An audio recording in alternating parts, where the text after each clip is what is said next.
እግዚአብሔር በጣም ሲሪየስ ነው። ድሮም ዘንድሮም እግዚአብሔር በጣም ኃጢአትን እንደዚህ አያልፍም። አሁን በምንድነው ምህረት? በክርስቶስ ደም። ያንን የክርስቶስን ደም ካክፋፋሰው የተሰራውን ስራ እምቢ ካለስ ያንን ሊወቅሰው የተሰጠውን የዘላለምን የህይወት የጸጋ መንፈስ ከረገጠ ሌላ የለም። ለኃጢአት የሚሆን ሌላ መስዋዕት አይኖርም። እግዚአብሔር ሰውን ሲኦል አይከተውም። ሰው ሮጦ ነው የሚገባው። እግዚአብሔር ሰውን ሲኦል አይከተም። ሰው ራሱ ነው የሚገባው። እምቢ አልፈልግም ይላል። ናላድን አልፈልግም፣ እንዳመጣ እንዳትጠገኝ። ኧረ ልጅ ይኸው መስቀል ላይ ሞቷል፣ አልፈልገውም። ደሙ ፈሶላል፣ አልፈልገውም። የኪዳን ደም ይረግጣል፣ የተቀደሰበትን መንፈስ ያክፋፋል፣ የጸጋ መንፈስ ይረግጣል። እምቢ ይላል። ራሱ ነው። ክርስትና ላይ ጽኑ፣ ኃጢአት ላይ አትጹ። በኃጢአት ጸንተን ምን ማለት ነው? ምንም ችግር የለውም። እግዚአብሔር አይገለኝም፣ አይቀጣኝም፣ ምንም አልሆንም። ጸንተን ማለት መደጋገም ማለት አይደለም ትርጉሙ፣ በአቋም መኖር ማለት ነው ትርጉሙ። ስጋ ምኞቱን ላይ እንዲፈጽመው አትመቻች። ኮራፕትድ ነው ሰውነትህ ከጽድቅና ቅድስና በላይ ለኃጢአት በጣም ቅርብ ነው። በንጽህና ለመኖር ነው ዋጋ የምትከፍለው። ኃጢአት ለመስራት ቅንጣት ታክል ዋጋ አትከፍልም። ከሰራ በኋላ ነው ዋጋ የምትከፍለው። ለመስራት ኃጢአት ዋጋ አያስከፍልም። በንጽህና መኖር ነው ዋጋ የሚያስከፍልህ። ስለዚህ አትመቻቹ። ለምን? ምኞቱን በእናንተ እንዲፈጽም አትመቻቹ። ይፈልግሃል፣ ከያዘ በኋላ የፈለገውን ያደርጋል ባንተ። የጽድቅ የጦር ዕቃ ነው መሆን ያለበት አካላችሁ ይላል። ዕብራውያን ምዕራፍ 10 ከቁጥር 26 እስከ 31 ድረስ ያለውን በጌታ በኢየሱስ ክርስቶስ ስም አነባለሁ። የጌታም ቃል እንደዚህ ይላል።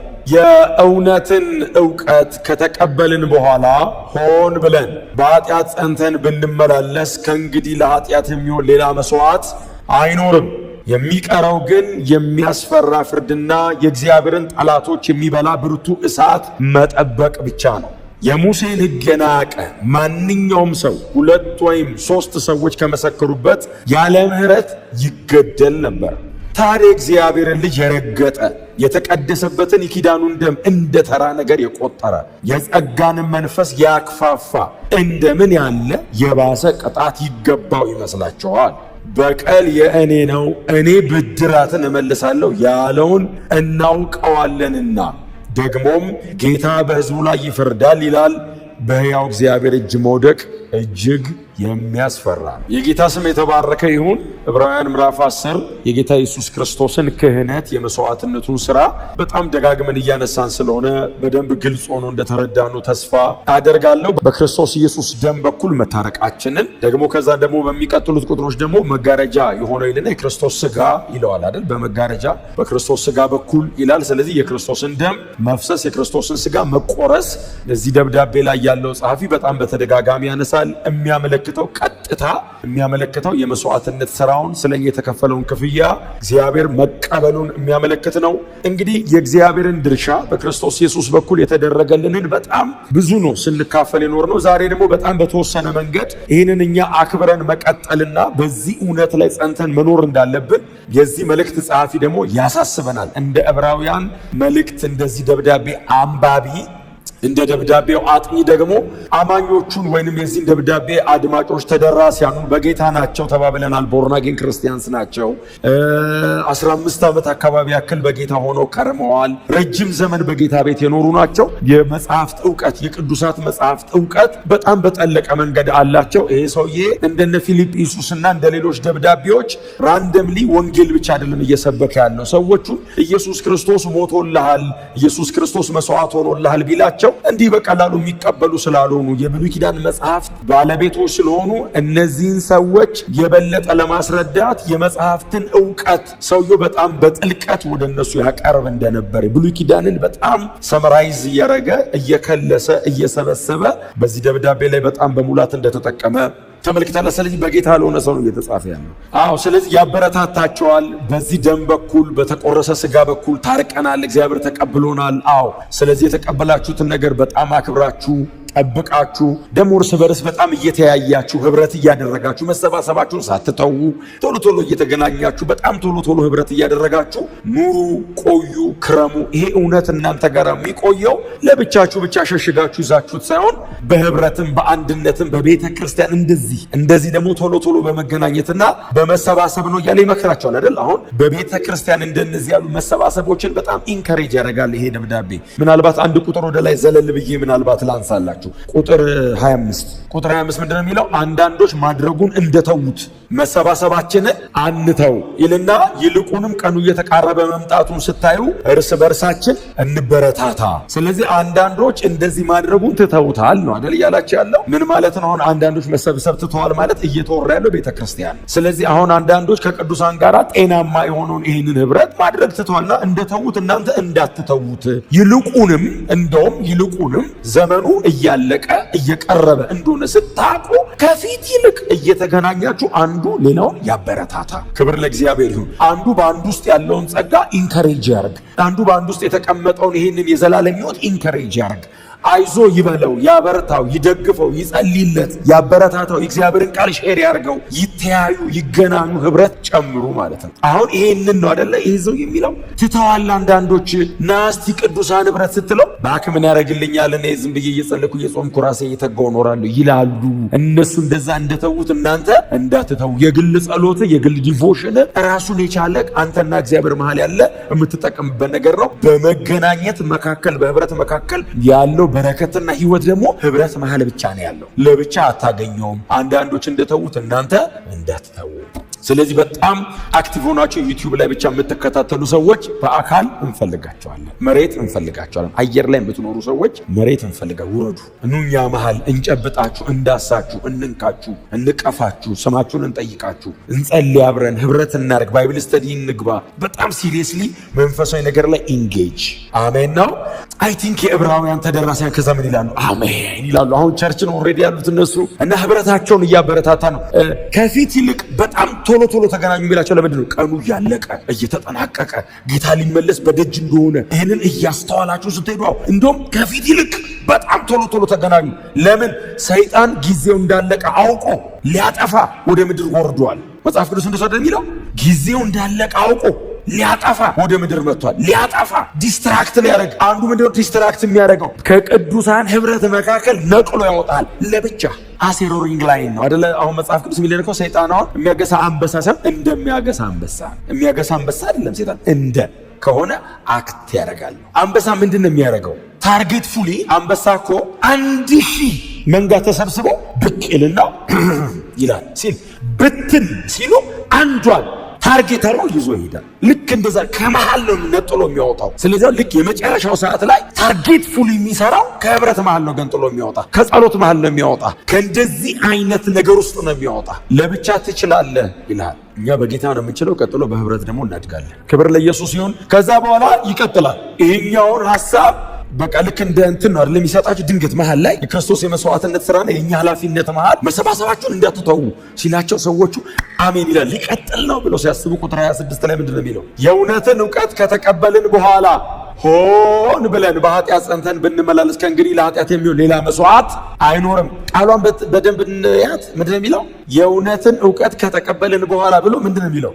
ሆን ብለን የምትል ዲሊበሬትሊ ኢንቴንሽናሊ ማለት ነው። አሁን ድንገት ስቶ ደክሞ የወደቀ አይነት ሰው ሳይሆን ሆን ብለን በኃጢአት ጸንተን ብንመላለስ።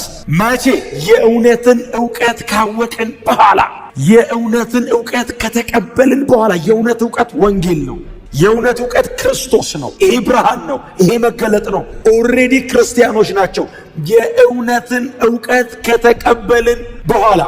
ስለዚህ የእውነትን ዕውቀት ለተቀበሉ ሰዎች ነው የተጻፈው። የእውነት ዕውቀት፣ የውሸት ዕውቀት የሚባል አለ። ሁለተኛ ጢሞቴዎስ ላይ ጳውሎስ የተጠቀመው የውሸት ዕውቀት የሆነ እንደውም ሁለት ነው የፍልስፍና ጽንፍ ጳውሎስ የውሸት ዕውቀት ነው ይለዋል። ይሄኛውስ የእውነት ዕውቀት። የእውነት ዕውቀት የተባለው ሕይወት የሚገኝበት ትምህርት ማለት ነው። ሳውንድ ዶክትሪን ማለት ነው። ሕይወት የሚገኝበት ትምህርት፣ የእውነት ዕውቀት፣ ሕይወት የሚገኝበት ትምህርት። ጳውሎስ እያወራ ያለው ሕይወት ስለሚሰጥ ጤናማ እውነት እያወራ ነው። የእውነት ዕውቀት አንደርስታንዲንግ፣ ወንጌል ገብቶት ሰው እውነት በርቶለት ሰው የእግዚአብሔር ፈቃድ የተገለጠው በልጁ በክርስቶስ ኢየሱስ በኩል ያለው የእግዚአብሔርን ማዳን ሰው ከተገነዘበ በኋላ የእውነት ዕውቀት ማለት ኢየሱስ ስለ ኃጢአት ሕይወቱን እንደከፈለ ሰው ከገባው በኋላ እግዚአብሔር ኃጢአት ላይ ምን ያክል ሲሪየስ እንደሆነ ሰው አንደርስታንድ ካረገ በኋላ ሰው እግዚአብሔርን ካወቀ በኋላ እግዚአብሔር በምህረቱ ወደር የሌለው እጅግ በጣም መሐሪ ለምህረቱ ማብራሪያ የሌለው አምላክ ነው። በዚያው መጠን ደግሞ እጅግ ቅዱስ ጻድቅና ኃጢአትን የማያልፍ ደግሞ አምላክ ነው። ይህንን ሰው ካወቀ በኋላ የእውነትን ዕውቀት ከተቀበልን በኋላ ሆን ብለን ከባድ ቃላት ልችብቼ ዲሊብረትሊ ሆን ብለን በኃጢአት ጸንተን ብንኖር አሁን ሐማርቲያኖስ ነው የሚለው ቃል። ሐማርቲያ ማለት ኃጢአት ማለት፣ ሐማርቲያኖስ ማለት ካራክተር ብናደርገው ባህሪያችን ቢሆን በዚያ ለመኖር ብንወስን ምን ማለት ነው? እግዚአብሔር የገለጠልኝን ይሄንን እውነት የዚህንም የእውነት ዕውቀት ብገፋው ማለት ነው። አንድ ቃል ትዝ አለኝ። ቲቶ ምዕራፍ 1 የመጨረሻው ቁጥር ላይ ቲቶ የሚባል አንድ ግለሰብ ነበር። እዛ ቀርጤስ የሚባል አገር ጳውሎስ ትቶት ሄደ ልጅ። ቲቶ 1:16 እግዚአብሔርን እናውቃለን ይላሉ፣ ዳሩ ግን በተግባራቸው ይክዱታል። አጸያፊዎች፣ የማይታዘዙና ለበጎ ሥራ የማይበቁ ናቸው። እዛ እናንተ ያዛችሁ ትርጉም ላይ እግዚአብሔርን እንዲያውቁ በግልጥ ይናገራሉ፣ ከዛስ በሥራቸው ግን ይክዱታል። ድንገት አይደለም፣ አዎ ሆን ብለን እግዚአብሔር በዚህ የእውነት ዕውቀት እንድንኖር ጸጋ ጨምሮ ይስጣል። ማስተዋልን እግዚአብሔር ይስጣል እና በጣም እያበረታታቸው ነው የመጣው። የክርስቶስን የመስዋዕትነት ሥራ እያብራራላቸው ነው የመጣው። እስከዚህኛዋ ቁጥር ድረስ እስከ ቁጥር 25 ድረስ 3 እና 4 ምዕራፍ ሙሉ የተከፈለ ክፍያ የተሰራ ሥራ ያ ሁሉ መስዋዕትነት የኢየሱስ ሳክሪፊሻል የሆነ ዴዝ ክሮስ በጣም ነው ያብራራው። ከብሉይ ኪዳን የክህነት መስዋዕትነት አንጻር ሰዎቹ ገብቷቸዋል። ኦልሬዲ ይሄ የእውነት ዕውቀት ከገባን በኋላ እኔ ከዚህ በፊት ሰምቼ አላቅም ቢል አንድ ሰው ከዕብራውያን ምዕራፍ 7 ጀምሮ እስከ ምዕራፍ 10-25 ድረስ ራሱ ካነበበ ኦልሬዲ የእውነት ዕውቀት ውስጠዋል። ይህንን የእውነት ዕውቀት ከተቀበልን በኋላ ሆን ብለን ከዛ ምንድን የሚል ሆን ብለን ካለ በኋላ በኃጢአት ጸንተን አቋም ነው። ጸንተን ክርስትና ላይ ጽኑ፣ ኃጢአት ላይ አትጽኑ። በኃጢአት ጸንተን ምን ማለት ነው? ምንም ችግር የለውም፣ እግዚአብሔር አይገለኝም፣ አይቀጣኝም፣ ምንም አልሆንም። ጸንተን ማለት መደጋገም ማለት አይደለም ትርጉሙ። በአቋም መኖር ማለት ነው ትርጉሙ። መደጋገም አይደለም እያወራለሁ። ኦልሬዲ በእውቀት ነው በኖሌጅ ነው የሚደረገው። ሆን ብለን ያለና ከዛ ሆን ብለን ማለት ኮንሽስሊ ነው አይደል? ኮንሽስ ነው ሰውየው። ቅድም ያልኳቸው ዴሊበሬትሊ ኢንቴንሽናሊ ኮንሽስ ነው። ቀጥሎስ ጸንተን ይላል። እግዚአብሔር ምንም አያደርገኝም። እግዚአብሔር ሰውን ሲኦል ይከተዋል አይከተውም? መክተት ቢፈልግ ልጁን መስቀል ላይ ይሰቅላል እንዴ? እግዚአብሔር ሰውን ሲኦል አይከተውም። ሰው ሮጦ ነው የሚገባው እንዴ? እግዚአብሔር ሰውን ሲኦል አይከተም። ሰው ራሱ ነው የሚገባው። አልፈልግም ይላል። ናላድን አልፈልግም፣ እንዳመጣ እንዳትጠጋኝ። ኧረ ልጅ ይኸው መስቀል ላይ ሞቷል፣ አልፈልገውም። ደሙ ፈሶላል፣ አልፈልገውም። የኪዳን ደም ይረግጣል፣ የተቀደሰበትን መንፈስ ያክፋፋል፣ የጸጋ መንፈስ ይረግጣል። እምቢ ይላል። ራሱ ነው። ግን ምን እናርገው? እስቲ አሁን እሺ፣ ቆይ ምን እናርገው? እኔ እዚህ በእውነት ምዕራፍ ውስጥ ባይኖር አላነሳውም። ለመጽሐፉ ግን ታማኝ መሆን የለባችሁ። ዕብራውያን አሁን የክርስቶስ መስዋዕትነት ሲባል እንደዚህ ጠቅጠቅ እያላችሁ ነው የተማራችሁት። ታዲያ ይህንን መስዋዕትነት የሚንቅ ሲባል ደግሞ ባዶ ይሆናል እንደ ቤት? አንንቅም ብለን ነው የምንቀጥለው። አሜን በሏ። አክብረን የኢየሱስን የመስቀል ሥራ አክብረን ለተሰራው ሥራ ምላሽ እየሰጠን እንኖራለን። ክብር ለኢየሱስ ይሆን። ሰው ሊደክም ይችላል። ኦብቪየስሊ ሰው ነው ሊደክም ይችላል። ይስታል።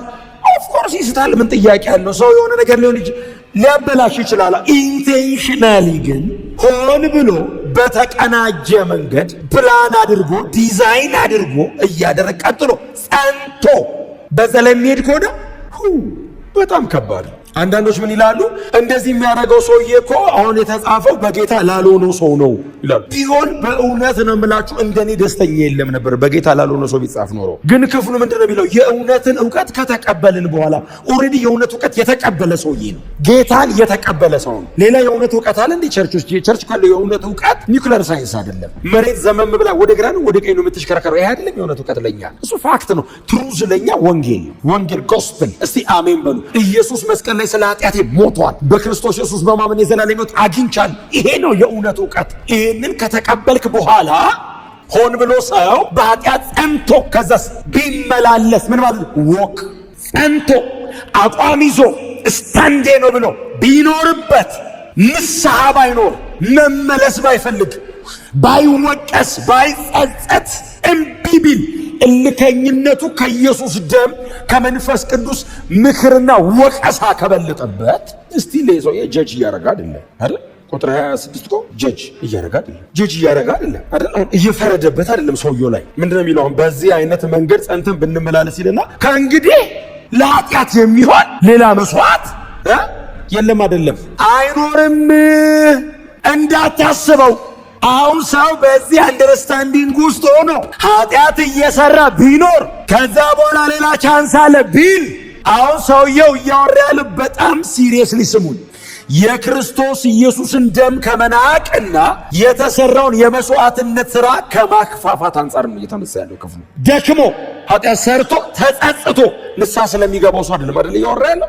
ኢየሱስ አይበቃኝም የሚል ጎናቸው የኃጢአት ደሞዝ ሞት ነው በሉት። አይ አንተ ኃጢአተኛ ነህ እኮ በሉት አይደለም ያልኳችሁ፣ ተፈራራችሁ። የኃጢአት ደሞዙ ሞት ነው በሉት። መጽሐፍ ቅዱስ ነው አይደል እንደሱ የሚለው? እንደሱ አይደል የሚለው? ኃጢአት ሥራው ነው፣ ደሞዝ ክፍያው ነው። ወር ላይ እግዚአብሔር ይከፍላል። የኃጢአት ደሞዝ እንክፈል ብሎ ሲከፍል ለኃጢአት ሰውየውን አስበው በሸነና ሲል ከርሞ ፕሬዝ ጋድ ብሎ ሲመጣ ሞት በጽድቅ የሚኖረው ጌታን ብሎ የሚኖር እንደ ሕያው ቃሉ እንደ ወንጌል እውነት ቀጥ ብሎ የሚኖረው ሰውዬስ የዘላለም ሕይወት። ኃጢአት ሲኖር ቀላል ነው፣ ክፍያው ሲሪየስ። ጽድቅ ሲኖር ቀላል አይደለም፣ ክፍያው ዘላለማዊ ረፍት ነው። ሁለቱም ዘላለምን ነው አይደል? ዘላለም ላይ ነው ኢፌክቱ። መሬት ላይ ያለ ዘላለም ላይ መበስበስን በመንፈስ ነው ህይወትን። እንደነዚህ አይነት ክፍሎችን በፍጹም ዲናይ እንዳታረጓቸው፣ ዲናይ እንዳትክዷቸው እውነት ስለሆኑ። አሜን ነው። አንዳንዴ እነዚህ ጭፍልቅ አረገናቸው መሄድ ያምራናል። ወዴት? መጽሐፍ ቅዱስ የሚያስተምረው ትምህርት ነው። እግዚአብሔር በጣም ሲሪየስ ነው። ድሮም ዘንድሮም እግዚአብሔር በጣም ኃጢአትን እንደዚህ አያልፍም። አሁን በምንድን ነው ምህረት? በክርስቶስ ደም። ያንን የክርስቶስን ደም ካክፋፋስሰው የተሰራውን ስራ እምቢ ካለስ ያንን ሊወቅሰው የተሰጠውን የዘላለምን የህይወት የጸጋ መንፈስ ከረገጠ ሌላ የለም። ለኃጢአት የሚሆን ሌላ መስዋዕት አይኖርም። ክብር ለእግዚአብሔር ለአምላካችን ይሁን። አንድ ክፍል እናንብብ። ሮሜ ላይ ሄደን እናንብብ እስቲ። ሮሜ 13:14 ምንድን ነው የሚለው? ይልቁንም ጌታ ኢየሱስ ክርስቶስን ልበሱት ይልና ምኞቱን ይፈጽም ዘንድ ለሥጋ በሐሳባችሁ አትመቻቹለት። ምኞቱን ይፈጽም ዘንድ በሐሳብ ለሥጋ አትመቻቹለት። ምንድነው የሚላቸው? በኃጢአት ጸንተን ብንመላለስ። ሮሜ ላይ ጳውሎስ ምንድነው የሚለው ደግሞ? አትመቻቹ። ቆንጆ ቃለች። አትመቻቹለት። ሊመታ ሊሰድ ሲል ፉትሆልድ አታዘጋጅ። እግርን ከፍተህ ከቆምክ እግሩን ማስገቢያ ስለሚያገኝ ይገለብጥሃል። ስለዚህ ተስተካክለ ቁም። አትመቻችለት ለእንዲጥለ እንደዚህ ብለህ ቁም። እግር ማስገቢያ ግራውንድ አይኖረውም። አትመቻቹለት ማለት ሪላክስ አታርግ፣ ፍልፍ ሬዲ ሁን። እስቲ አሜን በሏ። ለምን? ግጥሚያ ነው፣ ትግል ነው። ሥጋ ምኞቱን እላይ ላይ እንዲፈጽመው አትመቻች። ኮራፕትድ ነው ሰውነትህ። ከጽድቅና ቅድስና በላይ ለኃጢአት በጣም በጣም በጣም ቅርብ ነው። በንጽህና ለመኖር ነው ዋጋ የምትከፍለው። ኃጢአት ለመስራት ቅንጣት ታክል ዋጋ አትከፍልም። ከሰራ በኋላ ነው ዋጋ የምትከፍለው። ለመስራት ኃጢአት ዋጋ አያስከፍልም።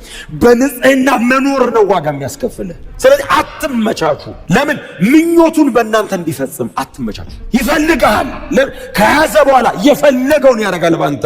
የጽድቅ የጦር ዕቃ መሆን ያለበት አካላችሁ ይላል። አሜን ነው። ያዕቆብ ምዕራፍ 1 ላይ ነው ማንም በእግዚአብሔር እፈተናለሁ አይበል የሚለው።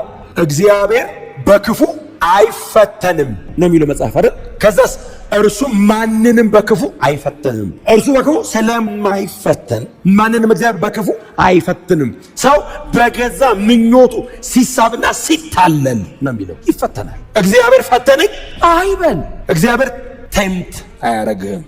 ካረገ ቴስት ነው የሚያረግም። እግዚአብሔር ለመጣል ማንንም ታርጌት አያረግም። መብሰልህን ግን ቼክ ያረጋል። ቴስት ሰይጣን ነው ቴምፕት የሚያደርገው ሰው። ጌታችንን እንደሞከረው ኢየሱስን ሞከረው። እንኳን ኢየሱስ ሆነ ሞከረው። ባይዘው ይመጣና ራበህ እንዴ ነው የሚለን እኮ ሲመጣ። ኢየሱስ ተርቦ አይደል የመጣው? ኢየሱስ ጋር መጣን፣ ድንጋዩን ዳቦ አድርገው። የመጀመሪያው ሰው በሚበላ ነው የወደቀው። ሁለተኛውም ሰው ጄኒውን የሆነው ንጹህ የሆነው ሰው ሲመጣ የሚበላ ነው። የመጀመሪያው ፈተና የሚበላ ነው። ባይዘው የመጀመሪያው ጥሎታል፣ ተሳክቶ ሁለተኛና ሶስተኛ አልፈተነውም። በመጀመሪያው ነው ጠብ ያለው የመጀመሪያው ሰው። የድሮ የቀድሞ አባታችን አንቀይረናል።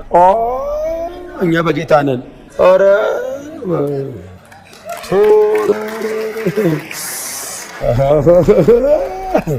ኧረ በኢየሱስ ሳስበው ራሱ ታውቃለህ ያመኛል። ሰውን ውር ነው የሚያደርገው። ኧረ እኛ በጌታ ነን። አሁን ኃጢአት ብንሰራ ኢንቴንሽናሊ አንሰራም። መጽሐፉ ስለሚል ለማስታወስ ያክል እነግራቸዋለሁ እንጂ ኢንቴንሽናሊ ኃጢአት አንሰራም። ደክመን ልንሰራ፣ ድንገት ስተን ልንሰራ ምናምን ሊሆን ይችላል እንጂ ክርስቲያን የክርስቶስን ደም እያከፋ አይኖርም በፍጹም። ውስጣችን ያለ የክብር መንፈስ አለ። ኢየሱስ ጌታ ነው እና የመጀመሪያውን አዳም ስለጣለው ከዛ ሁለተኛውን ሞከረው በምግብ ሲሞክር፣ ሁለተኛው ሰው ብቻ አይደለም አይደል እግዚአብሔርም ነው አምላክ ሰው ነውና ሲፈትን ስላልራበው እንዳይመስልህ። ቀጥሎ ደግሞ ሰይጣን ድንጋዩን ዳቦ አድርግ ቢለው ኢየሱስ ሆነ አንድ ድንጋይ ወስዶ ዳቦ ሁን ብሎ መግመጥ ነው እንዴ? መሬትን ምድር ብሎ የጠራት እሱ አይደል? ይችላል ማድረግ። እኔ ግን እንደዛ እያረኩ አልኖርም። ለእኔ ትምህርት ነው። አየህ እሱ ይችላል። ማን ይከለክለዋል? እሱ እኮ ባለቤት ነው። ለእኔ ግን እንደዛ ሁሌ ድንጋይ ዳቦ እያረኩ ስለማልኖር ፕሪንሲፕል ነው። ሰው በእንጀራ ብቻ አይኖርም ከእግዚአብሔር በሚወጣ ቃል ጭምር እንጂ ብሎ አዳሜ ሰዓታትን ኢየሱስ አገኝ አይደል? ከዛ እንደገና መጣ ፈታኝ ወደሱ ቀርቦ የሚል ቃል ነገሮች እንዳይሰናከሉ መላእክት ከእግዚአብሔር ጋር ደግሞ ሊያጣለው። አየህ ከእግዚአብሔር ጋር ደግሞ አሁን በአፒታይቱ መጣ አልቻለው። ከእግዚአብሔር ጋር ደግሞ ሊያጣለው መላእክቱን ስላንተ ያዛል። እስቲ ራስ ኖሩ ይጠብቋል አይጠብቁም ማለት ጌታ መልአክና ተፈታተኑ ተብሎ ተጽፏል። ግንባሩ ላይ ነው የመጣው። ሶስተኛውን ዙር መጣ።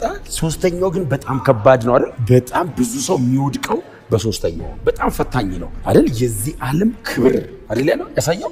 የዚህን ዓለም ሀብትና ክብር ዌልዝ በጣም መጥፎ ነገር ነው። ዌልዝ የምንሰቃየው በሰው ዌልዝ አሳየውና ለምወደው ነው የምሰጠው አለው ሰይጣን። እግዚአብሔር ይገስጸው። ማንንም እኮ አይወድም፣ ራሱን አይወድም። ማንንም እኮ አይወድም እኮ ሰይጣን። ለምወደው ነው የምሰጠው አለው። ለምትወዱት በነፃ አይደለም የሚሰጠው አይደል? ለምትወዱት ሰው እኮ ፌቨር አይደለም የምታደርጉት። ጀስት ደስ ብሏችሁ እንዳረጋችሁ ልቆ አይቆጥርም ጭንቅላታችሁ። ለምወደው ነው የምሰጠው አንድ ይወድቀ ብትሰግድልኝ አለው። መርዝ የሚጣፍጥ ነገር ውስጧ መርዝ መግደያ አንድ ወርሺፕ አድርገኛለሁ ማንም የለም። ይኸውልህ እንደማይሰግድለት ያውቃል። ይኸውልህ እንደማይሰግድለት ሰይጣን ጠፍቶበት እንዳይመስልህ። ይኸውልህ ስገድልኝ ሲለው ፕሮቮክ እያደረገው ነው። ስገድልኝ ሲለው አንተ ፈጠሬ ብሎ እንደገና አየህ፣ ኢሞሽናል አይደለም፣ ቀስ ብሎ ስፒሪቹዋል ነው መሆን ያለብህ። እንደዚህ አይነት ነገር ደግሞ ሎያሊቲ ነው መጠቀም ያለብህ። እና እንደዚህ ያየውና ለጌታ ለአምላክ ስገድ እርሱንም ብቻ አምልክ ተብሎ ተጽፏል። ሰይጣን ይኸው እርቃኑን ነው መጽሐፍ እንዲህ ያለ ፈታኙ ትቶት ሄደ ይላል። ታይ አይወድቅም ነው። ስለዚህ ቦርናጊን የሆነ ክርስቲያን በእግዚአብሔር አይፈተንም። ራሱ ግን በምኞቱ ሲሳብና ሲታለል በኃጢአት ይፈተናል። እና ፕሮቴክት አርግ። ምኞት ኃጢአት ሞትን አይደለም የሚለው። ምኞት ዘር ነው፣ ኃጢአት ጽንስ ነው፣ ሞት የሚታቀፈው ነገር። ታዲያ ግደለው ነው አይደል? ግደለው። ልክ ሲመጣ የሆነ ስቴፕ ኖ ከዛ የምትቀጥለውን ቁጥር ልንገራችሁ። ቁጥር 27 የሚቀረው ይልና የሚያስፈራ ፍርድና የእግዚአብሔርን ጠላቶች የሚበላ ብርቱ እሳት መጠበቅ ነው። በእውነት ይሄ ከባድ ነገር ነው። አንድ ጥቅስ ላንብብላችሁ። ሁለተኛ ተሰሎንቄ ምዕራፍ 1 ላይ ቁጥር 6 እስከ 9 ብናነበው ደስ ይለኛል። ሁለተኛ ተሰሎንቄ ምዕራፍ 1 የእግዚአብሔር ጠላቶችን የሚበላ እሳት አይደል? የሚያስፈራ ፍርድ፣ ቀጥሎስ የእግዚአብሔርን ጠላቶች የሚበላ እሳት ነው። ከዛ በኋላ ለኃጢአት የሚሆን መስዋዕት የለም። ሰው በኃጢአት ጸንቶ ከኖረ፣ አመፀኛ ከሆነ፣ እምቢ ካለ፣ የእግዚአብሔርን ወንጌል እምቢ ካለ፣ ቃሉን ከናቀ፣ እንደ እግዚአብሔር ቃል አልኖርም ካለ የሚያስፈራ ፍርድና የእግዚአብሔርን ጠላቶች የሚያቃጥል ብርቱ እሳት። ሁለተኛ ተሰሎንቄ ምዕራፍ 1 እግዚአብሔር ጻድቅ በመሆኑ መከራን ለሚያመጡባችሁ መከራን ይከፍላቸዋል። መከራን ለተቀበላችሁት ለእናንተም ሆነ ለእኛ ደግሞ እረፍት ይሰጠናል። ይህም የሚሆነው ጌታ ኢየሱስ በሚንበለበል እሳት ከኃያላን መላእክት ጋር ከሰማይ በሚገለጥበት ጊዜ ነው። በዚያን ጊዜ እግዚአብሔርን የማያውቁትንና ለጌታችን ለኢየሱስ ወንጌል የማይታዘዙትን ይበቀላል። እነርሱም ከጌታ ፊትና ከኃይሉ ክብር ተወግደው በዘላለም ጥፋት ይቀጣሉ። የሚቀጥቱም በቅዱሳኑ ዘንድ ሊከብርና በሚያምኑበትም ሁሉ ዘንድ ሊገረም በሚመጣበት በዚያን ቀን ይሆናል። እናንተ ከሚያምኑት መካከል ናችሁ፣ ምስክርነታችንን ተቀብላችኋልና። እነማን እንደሚጠፉ እነማንን እንደሚበቀል እግዚአብሔርን የማያውቁትን ለጌታችን ለኢየሱስ ወንጌል የማይታዘዙትን እነሱን እግዚአብሔር ይበቀላቸዋል። የእግዚአብሔር ጠላት ተብሎ የተጻፈው ማን ነው? ወንጌልን እምቢ ያሉ ሰዎች። የእግዚአብሔር ወዳጅ የምንሆነው በወንጌል በኩል፣ እግዚአብሔር ልጆች ያደረገን በክርስቶስ ኢየሱስ በኩል ነው። እሱን ሰው እምቢ ካለ የእግዚአብሔር ጠላት ነው። እግዚአብሔር እድል ሰጥቷል። ጌታችን ኢየሱስ ክርስቶስ ተመልሶ እስኪመጣ the longest dispensation አይደል? የመጨረሻው ዘመን የሚባለው በጣም ረጅሙ ዘመን፣ ከዘመናቱ ረጅሙ ዘመን የመጨረሻው ዘመን ነው። ይሄው እግዚአብሔር እድል እየሰጠ እየተናገረው 2000 ዓመት አለፈው። ኑ እያለ የኢየሱስን ደም እግዚአብሔር ምልክት አድርጎ ኑ እንታረቅ እያለ 2000 ዓመት አለፈው። አሁንም ጌታችን ኢየሱስ ክርስቶስ ተመልሶ እስኪመጣው እግዚአብሔር የምህረት በሩ የተከፈተ ነው። ኢየሱስ መቼ ተመልሶ እንደሚመጣ ግን አናውቅም። ዛሬ ቢመጣስ እድሉን መጠቀም ነው። አሜን ነው። ዛሬ ወንጌል ከሰማው መመለስ ነው ቶሎ። እዚቹ ላይ የመጨረሻው ቁጥር ላይ ቁጥር 31 ዕብራውያን ላይ እዚሁ ቁጥር ምዕራፍ 10 ቁጥር 31 ላይ በሕያው እግዚአብሔር እጅ መውደቅ እጅግ የሚያስፈራ ነው የሚለምሯቸው። በሕያው እግዚአብሔር እጅ መውደቅ አሁን አማኞችን እንደኔና እንደናንተ ያሉ ቅዱሳንን ለመርዳት የምትመጣ እጅ ለመቅጣት ስትመጣ አስባችሁታል? እስራኤልን ከግብፅ ለማውጣት እግዚአብሔር ባህር የከፈለው በእጁ ነው አይደል? መጽሐፍ ቅዱስ የሚለው እንደሱ ነው። በተዘረጋ እጅና በጸና ክንድ አወጣኋቸዋል። እጄ ነው መንፈስ ቅዱስ እኮ እጄ ባህር ከፍላ በደረቅ መሬት እለፉ እለፉ እለፉ አለች። እቺ እለፉ ያለች እጄ ፈርዖንና ሰራዊቱን እዛው እግዚአብሔር ባይዘው እስራኤልን ነፃ አውጥቶ ሄዶ ፈርዖን ለማሰት ተመልሶ አይደለም የመጣው። በዛው አንዱን ባሻገረበት እጅ ነው። አያባክንም። እምቢ ካለኝ ሰው በቃ እኔ አይደለም ጠላት ያልኩት እሱን አልፈልግም ያለኝ አልወድህም ያለኝ። ስለዚህ የእግዚአብሔር ጠላቶች የሆኑ ደግሞ በመጨረሻው ሰዓት ላይ እግዚአብሔር ለሰው አላዘጋጀውም። ለሰይጣንና ለመላእክቱ የተዘጋጀ እኮ ነው። ያከፉ ቦታ በጣም አስፈሪ ቦታ ነው። ሲሆን ሪቢሊየስ ከሆነ በቃ ምንም ይሄው መጽሐፍ ቅዱስ ነው ይልክ። ክብር ለኢየሱስ ይሁን። ጀስት ኮንሺየስ እንድትሆኑ ሪማይንድ እያረኳችሁ ነው። ከዛ የሚቀጥሉ ቁጥሮች እናንብባቸው። 27 28 29 እናንብባቸው። የሙሴን ሕግ የናቀ ማንኛውም ሰው 2 ወይም 3 ሰው ከመሰከሩበት ያለ ምህረት ይገደላል። ምን የናቀ? የሙሴን ሕግ ባይዘው ያልጠበቀ አይደለም የሚለው የናቀ አለመጠበቅ፣ ድንገት ተሳስቶ አይደለም ንቆ። የሙሴን ሕግ የናቀ 2 ወይም 3 ምስክር ቆሞ ከመሰከረበት ያለ ምህረት ይገደል ነበር። ያንን በድንጋይ ጽላት ላይ የተጻፈ ሕግ ሰው ከናቀ እግዚአብሔር ምን ያህል ሲሪየስ እንደሆነ ነው የሚያሳየው። በጣም እኔ አለው በሕግ በቅዱስ ቃሌ በእኔና በእናንተ መካከል ያለ የጋራ ነገራችን ባልቆጣው በዛ ልደራደርም። የሙሴን ሕግ የናቀ ሰው ከተመሰከረበት ይገደላል አለ ይላሉ ዕብራውያን ናቸው። የሙሴን ሕግ ያውቃሉ። ቅዱሳት መጻሕፍትን ስለሚያውቁ የሙሴን ሕግ ንቄ በሆነ መንገድ ሸውጄ መግባት አልችልም። አይቻልም። የሙሴ ሕግን ሰው ንቆ እንደዚህ አይነት ፔናሊቲ ከሆነ የሚጠብቀው አለ። የዚህ ደብዳቤ ጸሐፊ አሁን እናንተ የሙሴን ሕግ ትጠብቃላችሁ አትጠብቁም ላይ አይደለም ያለው። የኢየሱስ ደም ጋር ሊመጣ ነው። ያንን በድንጋይ ላይ የተጻፈ ሕግ ሰው ንቆ ከተገደለ አለና የሚቀጥለው ቁጥር ታዲያ የእግዚአብሔርን ልጅ የረገጠ ማን?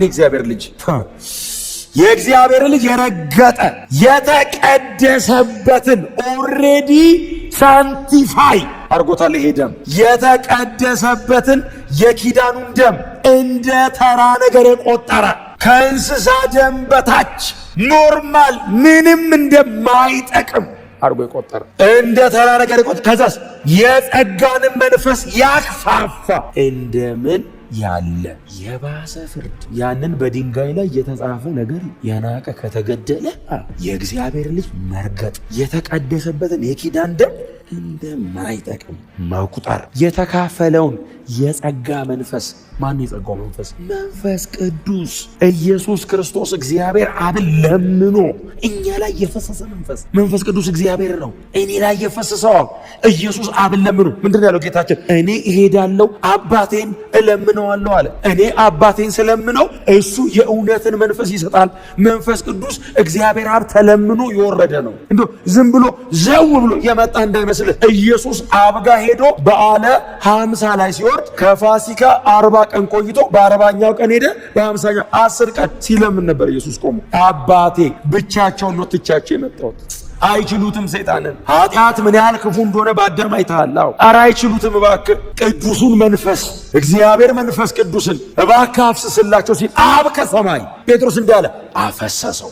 እስቲ አሜን በሏ። ጴጥሮስ እኮ የሐዋርያት ሥራ ምዕራፍ 2 እኮ እንደሱ አይደል ያለው? እናንተ የምትሰሙትን የምታዩትን እግዚአብሔር በኢዩኤል እንደተናገረ ከሰማይ አፍሳሽ አለ። መንፈስ ቅዱስ ፈሰሰ። አብ ገለበጠው ሳይለካ ሳይሰፍር። ብራዘር ምርጥ ስለሆንክ እንዳይመስልህ ከኢየሱስ የተነሳ ነው የተሰጠ። በፍጹም አንዳንድ ሰው እንደሚገባው የሚቆጥራል። እሱ ነው በዚህ የማክፋፋት። እኔ አይገባኝም ኢየሱስ ለምን ሆነው ስትል ምን እያልክ ነው? የመስቀል ሥራው ነው። የኪዳን ደም ማክበር ይሄ ነው። የእግዚአብሔር ልጅ ማክበር ይሄ ነው። በአንተ ልመና ነው የወረደልኝ እና ከወረደብህ በኋላ ማክበር አለማክፋፋት። ማክፋፋት እንኳን መንፈስ ቅዱስ ሊቀርና ሰው ብታክፋፋ ይለቃል እንዴ? ሰው ብታክፋፋው ማክፋፋት ከባድ ቃል ማክፋፋትን ቶ ሰው እያወራ ዝም ብትለው እስቲ መልሳት ትስተው። አሁን ቸርች ነው ያለን ምንም አትሉም እናንተ። ግን አሁን አንዳንድ ሰው እስቲ ይሄን ቃስጠኝ ሲል ጸጥ ብትለው ሁለተኛ ሲጠይቅ ድምጽ ቶኑ ይቀየራል። ስጠኝ አይደል እንደምልህ ምንም እኮ አላልከውም እኮ እያክፋፋው እኮ አይደለም ጸጥ እኮ ያልከው። ሶስተኛውስ እናንተ በጌታ ናችሁ ምንም አታረጋው። ይኸውልህ ከጸጥታ ተቀላረ አንተ ስትል አልሰጥህም ይሻላል። ማክፋፋት ማለት ምን ማለት ነው? ንቀህ አትጠቀምም ስትለው መንፈስ ቅዱስ አይደለም የሚቀጣ አብ ነው የሚቀጣው። ለምን? በኢየሱስ ልመና የሰጠን እሱ ነው። መንፈስ ቅዱስስ የእውነት መንፈስ ነው። ቀጥሎ እያዘነ ይኖራል። እያዘነ ለዛ እኮ ነው ለቤዛ ቀን የታተማችሁበትን ቅዱሱን የእግዚአብሔርን መንፈስ አታሳዝኑ። እያዘነ ይኖራል። እያዘነ ማንም ይቀጣ የሰጠ አብ አለ ከሰማይ። ሂድ አብረሃቸው ኑር። እስከ መቼ ነው የሚኖረው? ለዘላለም አለ ኢየሱስ። እስቲ አሜን በሏ። ዓለም የማያየውና የማያውቀው የእውነት መንፈስ በእናንተ ውስጥ ለዘላለም ይኖራል ከእናንተ ጋር አብሮ። መቼ? ለዘላለም። ንጥቀት የሚከናወነው በመንፈስ ቅዱስ ነው። ጌታችን ኢየሱስ ደመና ድረስ ነው የሚመጣው። ከመሬት ይዞ ነው የሚሄደው መንፈስ ቅዱስ ነው። የትንሣኤ ቀን አክቲቭሊ መንፈስ ቅዱስ አብ ከሰማይ ይጠብቀናል። ሙሽራው ልኮ ሙሽራው ሄዶ ወደ አባቱ ይዞ ይመጣል። አብ አዘጋጅቶ ምን ብሎ ሂድ ይለዋል። ደግሶ ይዛሃትን አሉ ሙሽሪት መንፈስ ቅዱስ እያሰማመረ የሙሽሪት ቤተሰብ አይነት በእኛ ሳይድ ነው መንፈስ ቅዱስ ታውቃለህ። እስቲ አሜን በሏ። በእኛ ሳይድ የአብን ቅድስና የሚመጥን የሙሽራውን ውበት የሚመጥን አድርጎ እያስተካከለ ይጠብቃል። ከዛ ሙሽራው ሲመጣ መንፈስ ቅዱስ እየዘመረ ይዞን። እስቲ አሜን በሏ። ሙሽሪትና ሙሽራው ደመና ላይ ይገናኛሉ። አቤት ጌታችንን የዛን ቀን አይኑን በአይናችን ፊት ለፊት መንፈስ ቅዱስ ስሙ ብሩክ ይሁን። እናመሰግንሃለን። የእግዚአብሔር መንፈስ እንዴት አይነት ፕሪሺየስ በጣም ውድ ነው ታውቃላችሁ። ምትክ የለው መንፈስ ቅዱስ። እንደ መንፈስ ቅዱስ ያለ የለም። በእኛ ውስጥ አለ። ማንም አይኖር። መንፈስ ቅዱስ አብሮ አለ። ማንም ይተውሽ፣ መንፈስ ቅዱስ ከአንቺ ጋር አለ። እስከ መቼ? ለዘላለም። እና እሱን እያከበርሽ መኖር ነው።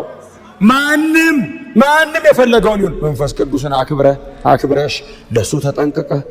ጴጥሮስ ለምን ይመስላል የተገረፈው? ለጌታ ሲጠነቀቅ እኮ ነው የተገረፈው። ወንጌልን ተው አሉት። ኧረ አልተውም ኢየሱስ ብሎ ኢየሱስን ሊያዋርዱበት ሲል ጀርባውን ለጌታ ሲጠነቀቅ ነው ባይዘው በዘቅዝቆ የተሰቀሉት። አላስነካም ድጋሚ። እስቲ አሜን በሏ። መንፈስ ቅዱስ የጸጋው መንፈስ ይላል ታውቃለህ። ዋው! ይህንን ሰው እንዴት ያክፋፋል! መንፈስ ቅዱስን የመሰለ ክቡር ጌታ ከየት ታመጣዋለህ? ብራት በገንዘብ አታመጣ፣ በዘራ አይሰጥ፣ ከሰው መሃል ተመርጣ አይሰጥ። ኢየሱስን ብሎ ነው የመጣው። ኢየሱስን ብሎ ደሙ አለ ብሎ ኃጢአተኞች እኮ ናቸው ይላል። መሬት አንዱ ሰው እየቆመው ኃጢአተኞች ሲል እግዚአብሔር አብ ከሰማይ እንደዚህ አይነና ልጅ ደም አለ ይላል። መንፈስ ቅዱስ የት ነው የምትሆነው ሲሉት እሱ ሰውዬ ውስጥ ነው ገብቼ የማድረው ይላል። የት? ኃጢአተኛው ኃጢአቱ ዝፍቅ ያለው ሰውዬ ውስጥ ገብቼ እኖራለሁ። እንዴት አድርጌ አንተ ቅድስና ወደር የለውም የዚህ ሰውዬ ኃጢአተኝነት ደግሞ ስትለው በኢየሱስ ደም እየቀደስኩት እግዚአብሔርን ለመምሰል እያሳደግኩ ራሴን እየገለጥኩለት አብሬው እኖራለሁ። አብሮ የሚኖረው ግን አየህ ስታከብረው ስታከፋፋው አይቻልም። መንፈስ ቅዱስን ማክፋፋት። መንፈስ ቅዱስን የሚሳደብ ኃጢአቱ አይሰረይም የሚል ቃል አንብባቸው። መንፈስ ቅዱስን የሚሳደብ ማለት ምን ማለት ነው? ትርጉሙ ምስክርነቱን አልቀበልም ስትል መንፈስ ቅዱስ የመጣው እኔን ለሙሽራው ለማዘጋጀት ነው የመጣው። አልቀበልም የኢየሱስ ክርስቶስን የመስቀል ሥራ ሲነግር እምቢ ስትለው አልተቀበለኝም። አብ ጋ ሄዶ አስተምሬዋለሁ፣ ነግሬዋለሁ፣ መክሬዋለሁ፣ ወቅሼዋለሁ፣ እምቢ አለ። መንፈስ ቅዱስ እኮ በአማርኛ አይደለም እኮ የሚያስረዳ ልብ ላይ እኮ ነው የሚፈሰው። ሰው ነግሮት የማይገባው ሰው መንፈስ ቅዱስ ሲነካው ዝርክርክ ነው የሚለው። ዝርክርክ አጥንት መቆም አይችልም። ልብህን ነው የሚያቀልጥ። ኃይለኛ ነገርን ነው የሚሰብረው። አትችልም። አርጊው አርገ እዚህ ጋር ስትሮንግሆልድ የሆነው ነገር መንፈስ ቅዱስ ሲመጣ ብትን ነው የሚያደርገው። እንደዚህ ተጠግቶ ውስጥህ ተቀምጦ ለልብህ እየተናገረ አልፈልግም እንዴት አድርጌ ልንገርህ እኮ ነው የሚል። ቀጥሎ ከዛ እግዚአብሔር በምን ልንገርህ? ልጄን ሰቀልኩት ደጅ ነው። መንፈስ ቅዱስ ውስጥ ገባ። የውጭው አልገባ ቢለው ውስጥ ገብቷል። እምቢ። ከዛ ቀጥሎ ምንድን ነው የሚቀረው? በእግዚአብሔር እጅ ላይ መውደቅ። ኢየሱስ ዳግም ይመለሳል።